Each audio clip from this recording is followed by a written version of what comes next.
Yan, sila naglalaro. Nung bata pa po guys, ganyan din ang ginagawa ko. Lalaro kami, nagbabahay-bahayan. Yan. Natutuwa ako manood sa mga bata kasi tingnan nagbabahay-bahayan sila. Yan yung mga bata sa probinsya, ganyan lang ginagawa nila, nagbabahay-bahayan.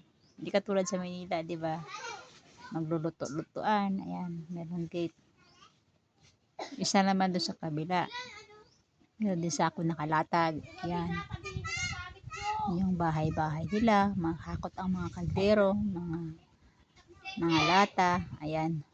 Iingay nila guys.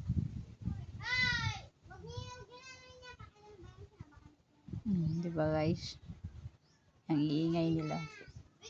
Nagluluto-lutuan. Yung lupa ilalagay sa lata. Tapos kunwari magluluto-lutuan. Ayan sila. Ayan yung buhay ng probinsya. Yung mga bata sa probinsya, ganyan ang mga ginagawa nila guys. Ayan. Ayan. Ay minsan ay mag-aaway yan sila. Ayan. Kunyari, kukuha ng lupa, yung buhangin, gagawin kunyari pagkain, luluto-lutuin, mga bata nga talaga, oh. Ayan, oh, ayan.